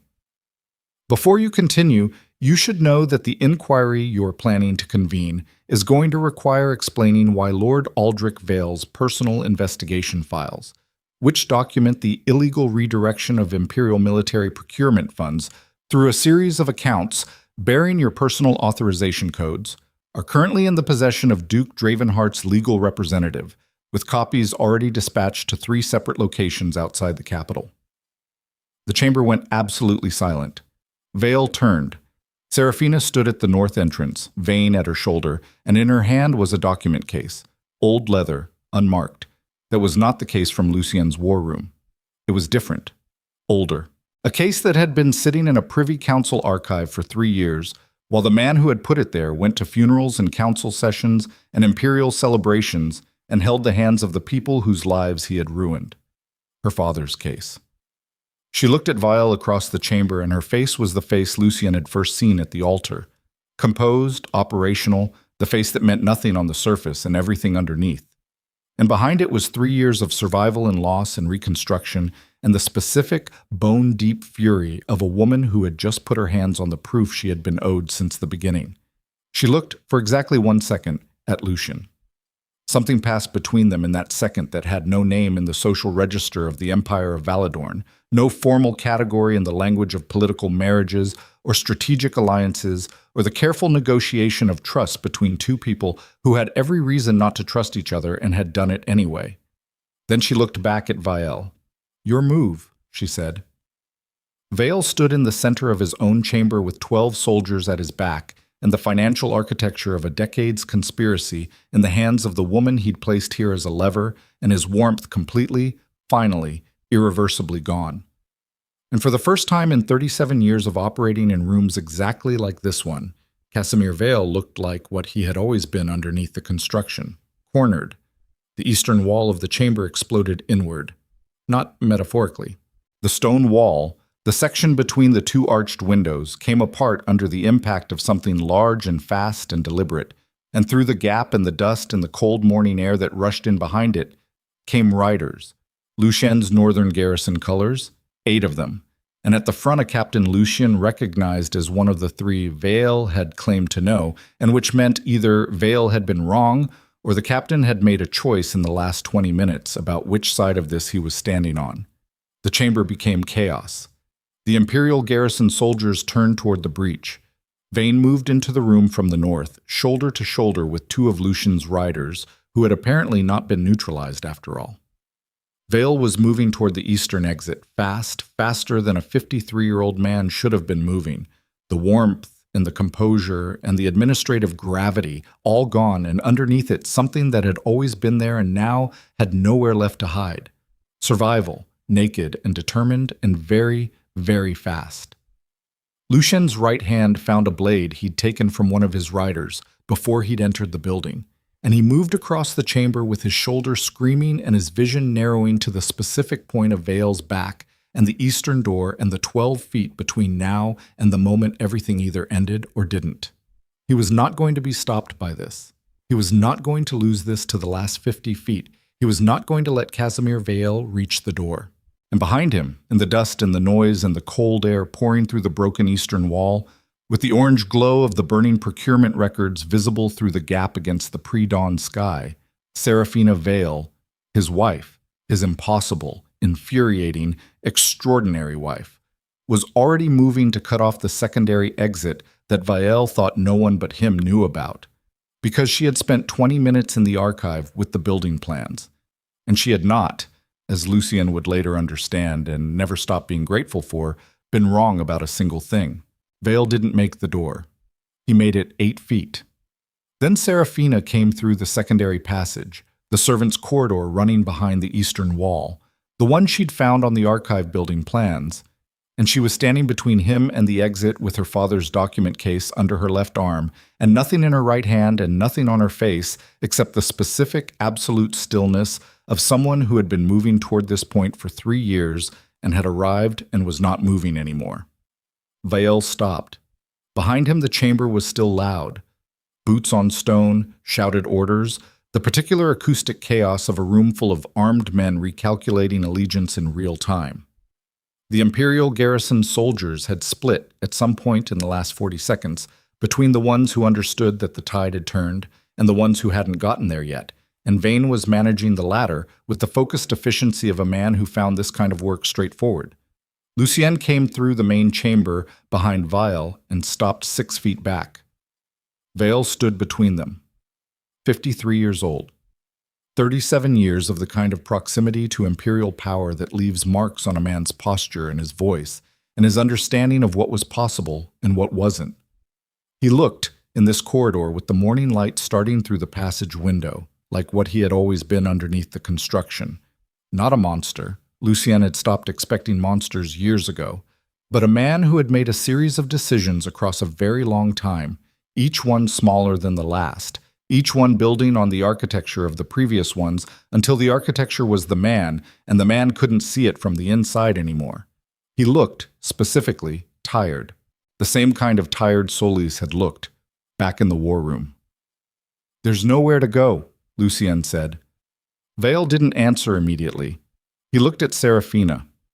Something moved through his expression.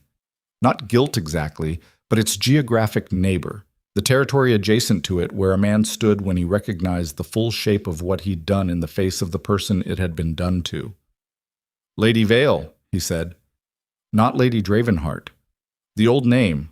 Whether that was reflex or deliberate or something in between, Lucien couldn't tell. "The documents have been copied," Seraphina said. Her voice was exactly what it had been in the chamber. Flat, precise, the voice of a woman who had no emotional bandwidth left for performance. 3 copies. 3 separate locations. One with the Emperor's personal secretary, who I sent a rider to 40 minutes ago while Vane secured the archive. She paused. "Whatever you were going to do with the originals doesn't matter anymore." Vale absorbed that. He nodded once, slowly, the nod of a man receiving information he had already run the probability of and was now having confirmed. "Your father taught you to always move the asset before the confrontation," he said. "I remember him saying that once, in a council session, years ago. He was talking about something else entirely." A pause. "He was a perceptive man." "Don't," she said. Quiet. Just the one word. He closed his mouth. Lucien moved forward and put his right hand on Vale's arm, and Vale did not resist. Went with the grip the way a man went with a thing he had been building toward for a long time and had finally reached, the tension leaving his body in a single long exhalation that sounded less like defeat than like a structure finally permitted to stop holding itself up. "The Emperor," Lucien said to Vane, who had appeared at the chamber entrance. "Get a rider to the palace. Not the council line, the direct military channel. Tell him it's done, and I'm coming to him personally within the hour." Vane went. Lucien held Vale's arm and looked at the side of the man's face in the morning light coming through the passage window, and thought about 9 years. About how proximity worked, how familiarity built its own kind of blindness, how the mind protected its structural assumptions even when the evidence was accumulating in the margins. He had prided himself on seeing clearly, had built everything on the premise that he saw what others didn't, read what others missed, moved through information with a precision that kept him ahead of the mechanisms trying to grind him down, and he had been living inside a breach for 9 years. The thing about being wrong at that scale, not wrong about a fact or a decision, but wrong about the foundations of how you'd been operating, was that it didn't feel like being wrong. It felt like the floor dropping. The specific, nauseating sensation of a structure you had trusted with your full weight revealing that it was hollow, that it had always been hollow, and the only reason you hadn't fallen through was luck and the specific distribution of where you'd been standing. He understood, in that corridor, why men broke after something like this. He understood it, and he chose not to. Not because he was above it, because choosing was the only thing available. The floor had dropped, and the choice was between falling and deciding to stand somewhere else, and deciding to stand somewhere else was not an act of strength in the heroic sense. It was just the next thing. The one thing after the floor dropped that was still within reach. He handed Vale to 2 of his garrison riders and told them to take him to the East Tower to join Solis. And he watched them walk the man who had killed Aldrich Vale and hollowed out the Dravenhart household and spent 37 years in the Emperor's inner circle running a conspiracy through a stone corridor in the early morning light until they turned a corner and were gone. Then the corridor was quiet. He turned to Seraphina. She was standing exactly where she had been, her father's document case still under her arm, and she was looking at the corner where Vale had disappeared with an expression that he watched cycle through something complex and finally arrive at a place he recognized because he had been looking for it himself. Not relief, not triumph, but the specific quality of silence that existed on the other side of something enormous. The silence of a thing that had been in motion for a long time finally stopping. Her hands were shaking, very slightly. She probably didn't know. He did not point it out. "Are you hurt?" he said. She looked at him. "No." She looked at the document case. The archive was unlocked. He hadn't gotten there yet. She paused. Or he'd been so certain he'd neutralized you that he didn't prioritize it. Something moved through her face.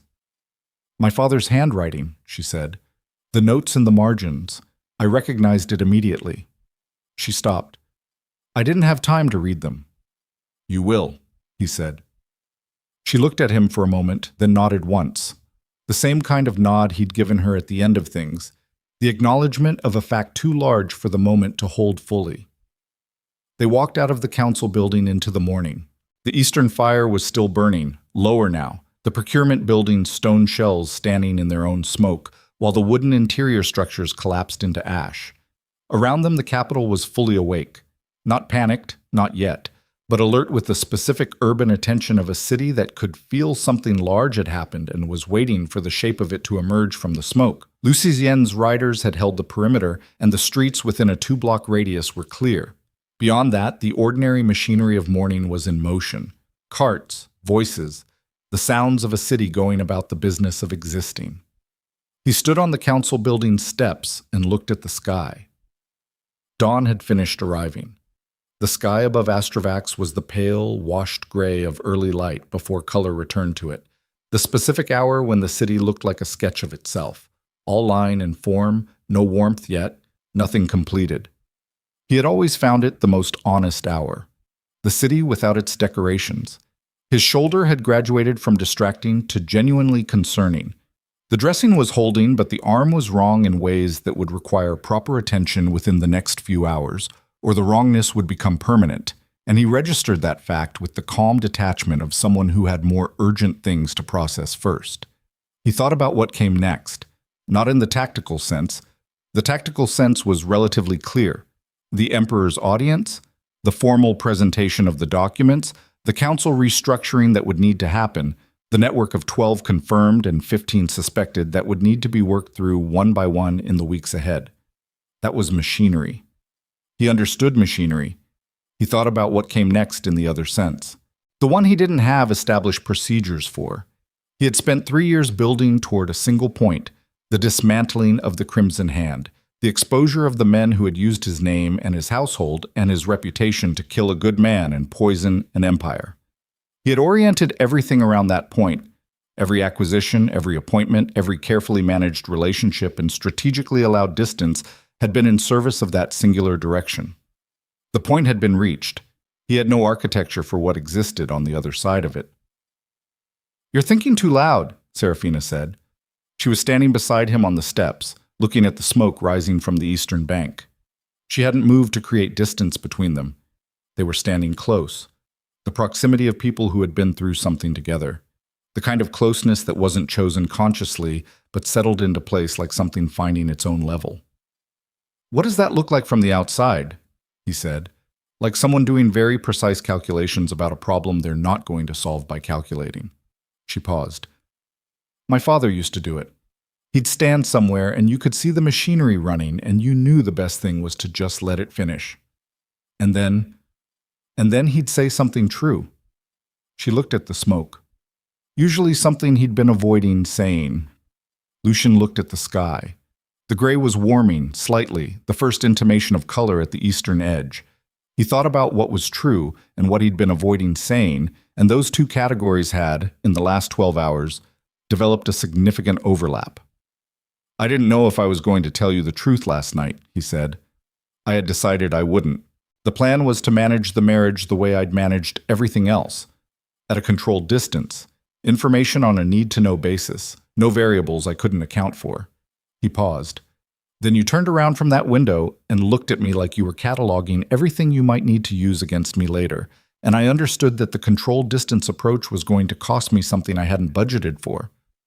She didn't say anything. She was listening in the way she listened, completely, with her whole attention, the way people only listened when they'd learned that the difference between what was said and what was meant was information worth having. "I don't know how to do this," he said. "What we're doing, whatever this is." He turned to look at her. "I know how to build things that hold under pressure. I know how to read a room and calculate a risk and manage a variable. I've been doing those things in place of the other thing for long enough that I'm not sure I know what the other thing looks like from the inside." "The other thing," she said. "Trusting someone," he said. Specifically. The words sat between them in the morning air. She looked at him. In the early light, her face was different than it had been in the candlelight of the palace. More tired, yes, but also more accurate. The performance layers were down. The careful management of expression that she'd been running since the first moment he'd seen her at the altar was down. And what was underneath it was a woman who had been through 3 years of sustained loss and sustained survival and had come out the other side with her intelligence intact and her capacity for anger intact. And something else intact, too. Something that the 3 years should have ground away and hadn't. Something that looked like the refusal to stop believing that the thing her father had believed was worth believing. My father trusted the wrong people, she said, carefully and with good judgment and with everything he knew about how to read character, and he was still wrong about the specific person who mattered most. She paused. I used to think that meant trusting was the mistake, the act itself. She looked away, back at the smoke. I don't think that anymore. What changed? You handed me a key, she said, to a lock you could have removed from the door. That's a small thing. It's a stupid small thing to matter this much. She was quiet for a moment. It mattered. He looked at her profile in the morning light and felt something that didn't have the right word in any language he'd operated in, not the languages of court or military command or the careful diplomatic registers of imperial politics. Something older and simpler and considerably more dangerous than anything he'd navigated in the last 3 years. The lands, he said, House Vale's lands and position. The formal restoration will need to go through the Emperor, but the documentation exists in your father's files to support a full reversal of the sedition conviction. Within the month, I think. Possibly sooner. He paused. You should have what was taken from you. She was quiet for a long moment. What I want, she said carefully, is my father's name cleared. In the official record. In the council minutes. In every document that currently carries the word sedition next to his name, I want that word removed and replaced with the truth. She turned to look at him. The lands can follow. The name comes first. Yes, he said, it does. They stood on the steps together while the morning came fully in around them, while the smoke from the eastern fire thinned and the city's sounds built, and somewhere in the palace a rider was delivering a message to the Emperor that would begin a process neither of them would be able to fully control, only navigate. He thought about Lord Aldrich Vale standing in a room with a younger version of the man standing on these steps, and saying that the most dangerous thing a powerful man could do was stop being afraid of anything. He thought about what it meant to carry that sentence for 3 years without knowing who had said it first, to receive it from Seraphina's father's mouth, through Seraphina's presence in a room he hadn't expected anyone to see him clearly in. He thought about what it meant to be afraid of things. He had spent so long converting fear into function, taking the specific fears that constituted the honest inventory of what he stood to lose and running them through the machinery of strategy until they became leverage and positioning and controlled variables, that he had lost track of what they were in their original form. They had been, at the beginning, before the machinery, the fear of being wrong in ways that cost other people, the fear of the breach he hadn't been able to find, the fear of arriving at the end of everything he'd built and finding that the cost had been too high and the person paying it had been the wrong person. He had been afraid of those things. He was still afraid of them. That, he understood now on these steps with the morning arriving and the smoke rising and a woman standing beside him who had walked into a palace as a political prisoner and walked out of a council building with her father's papers under her arm, was not a weakness to engineer away. It was the thing that had kept him honest. It was the thing her father had understood and tried to tell him. 6 weeks later, they left Astrovax. The Emperor's audience had lasted 4 hours. The formal presentation of the documents, both the financial architecture of the Crimson Hand's decade of operation and Lord Aldrich Vale's original investigation notes, which turned out to contain everything her father had found, and considerably more, had produced in the Emperor's face a sequence of expressions that Lucien had catalogued with the same attention he brought to everything, and what they added up to was a man confronting the specific horror of having been managed for decades by people he had trusted completely. Not a fool, not a corrupt man, not a willing participant, A man who had been selected as emperor in part because he was surrounded by people who made it their work to keep him credulous. It was almost a kindness, Lucien thought, that the emperor had not known. Vale was confined pending a formal trial. Solis had provided testimony that, combined with the documents, constituted sufficient foundation for a full council inquiry. The network of confirmed and suspected names was being worked through by a restructured imperial investigative authority, operating under direct imperial oversight rather than Privy Council administration. It would take months, possibly years, for the full accounting to be complete. Lord Aldrich Vale's sedition conviction was formally reversed on the 14th day. His name was entered into the council record as a man who had died in service of the truth he had been pursuing, killed for the proximity of what he had found. Seraphina had been present for the formal session. Lucien had watched her from across the chamber and had not looked away. She had not looked away either. They packed light. Blackthorn Dominion was 12 days' ride north of the capital, through the mountain passes that would be navigating the last of winter into something that might, by the time they arrived, be the beginning of spring. Lucien had sent riders ahead to open the estate and prepare it. The Dominion had been operating on minimal staff while he was in Astrovax, maintained rather than inhabited. The house and lands kept functional, but not alive in the way a place needed people to be alive. He thought about what it meant to go home to a place he had always understood as a base of operations, and not much else. He thought about arriving there with someone. On the 10th day of the ride, at a way station in the mountain foothills where the road narrowed and the wind came off the peaks with the clean, indifferent force of high altitude, they stopped for the night. The station was small. A main room, a fire, quarters for travelers. His riders made camp outside. He and Seraphina sat by the fire with the kind of silence that had become, over the past 6 weeks, a different quality than the silence of the wedding chamber.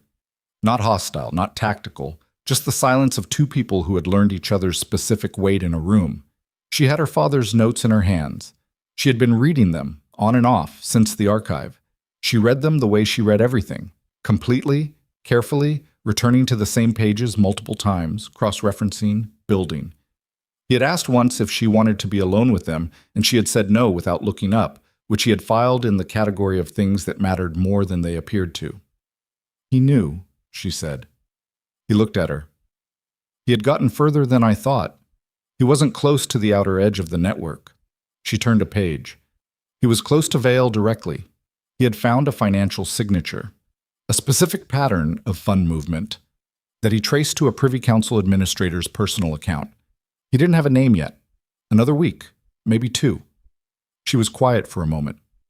He wrote in the margin, this is his handwriting, his actual handwriting. He wrote, whoever this is, they are very afraid of being seen, and fear that deep is always about something real. The fire shifted. Outside, wind moved through the mountain passes with the low voice of altitude and distance. He would have gotten there, Lucien said. Yes, she said. He would have. She closed the notes, set them on her knee, looked at the fire.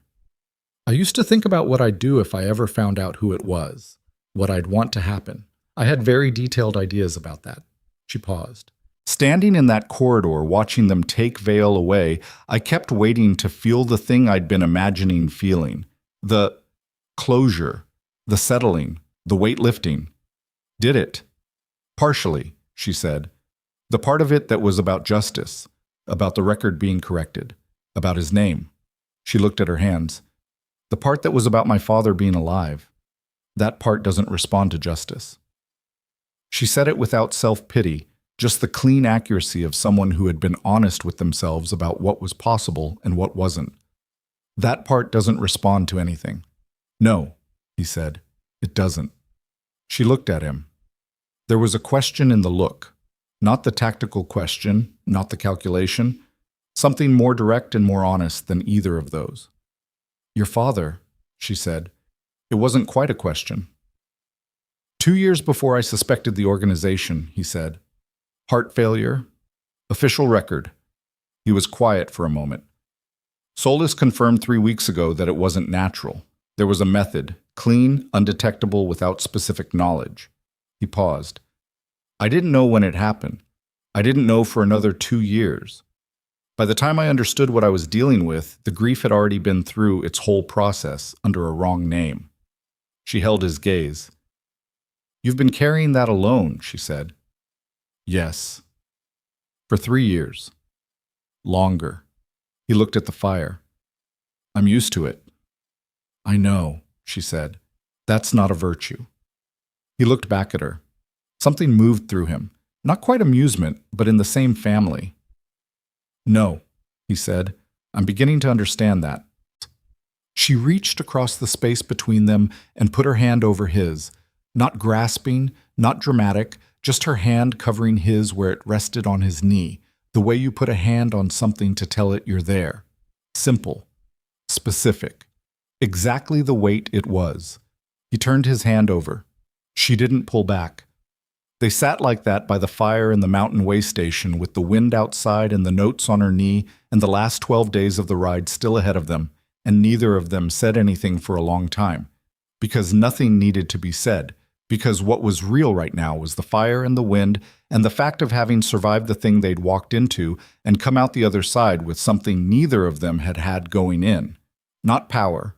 Not vindication, though both of those had arrived. Something less institutional and considerably more difficult to build. The specific, impossible, irrational conviction that the person beside you was going to be honest about the hard things and stand in the same direction when the floor dropped, and had already proven both of those things under the worst possible conditions. He had spent 3 years not knowing what existed on the other side of the single point he'd been building toward. This was what was there. On the 12th day they rode into Blackthorn Dominion. The estate sat in the valley below the northern peaks, stone-walled and heavy with the specific gravity of a place that had stood for 200 years and intended to stand for 200 more. Snow still on the upper fields. The lower lands were brown with the last of winter, the kind of brown that was almost gold in certain light, that was the color of ground about to change its mind. The house itself was large and old and had the character of something built without decorative intent. Built to last, built to function, every piece of it in service of the thing it was rather than the impression it made. He had always thought of it as a tool, a strategic asset. He rode through the gate and looked at it and thought, this is a place people could live. That evening, in the main hall with a fire that was far too large for 2 people and the first proper meal the kitchen staff had produced since the house reopened, Seraphina sat across from him at the long table that had been built for formal dinners and was currently serving 2 people who were too tired for formality. And she looked at the hall around her with the expression of someone taking quiet inventory. It needs work, she said. Yes. The west wing especially. She looked at a specific crack in the wall near the fireplace, the one he'd been noting for 6 years without addressing. There's water damage in the stone. You've been losing heat through that wall since before I arrived, I'd guess. Since before I was born, he said. Something crossed her face, something that was finally, after 6 weeks and a conspiracy and 12 days through mountain passes, the thing it had been approaching since the beginning. A smile that was not a performance, not tactical, not the smile that meant nothing at all, actual, specific to this moment, to the cracked wall and the oversized fire, and the 2 of them at the long table at the end of something that had asked everything from both of them and left them here. We'll fix it, she said. Such a small thing, such an enormous thing. We, as a structural fact rather than a diplomatic formulation. The assumption of a future shared in proximity, in the same rooms, working on the same cracked walls. He looked at her across the fire and the long table, and 3 years and a dead man's name restored, and a name written in margins that said fear that deep is always about something real. Yes, he said, we will. Later, when the hall had quieted and the staff had retreated and the fire had burned to the long, steady phase of something that would last the night, she came to the connecting door between their quarters. The same configuration as the palace, the same lock, the same key she'd been given on the night everything started. And she knocked. He opened it. She stood in the doorway without the armor of the wedding gown, without the performance layers, without the 3 years of sustained survival management that had made her face so extraordinarily hard to read. Just herself, in the doorway between one room and another, looking at him the way she had looked at him from across the council chamber when everything was still in motion. Not asking permission, not negotiating, not calculating the odds. Just there. "I'm not afraid of you," she said, "in case you were still carrying that." He had been. He hadn't known he was until she named it. "I know," he said. She came through the door. Outside, Blackthorn Dominion settled into its first night of being inhabited again. The cold off the peaks moving through the valley with the indifferent patience of things that had been doing this long before any of the people inside the walls and would continue long after, and inside the house that had been a tool and was becoming something else. Two people who had walked into the same fire from opposite sides and found each other on the other side of it chose, without ceremony and without performance, to stop carrying their specific private heaviness alone. The most feared man in the Empire of Valedorn had spent 3 years hunting the thing that had taken everything from him, and he had found it, and he had not become it. That was the whole story. That was the only one worth telling.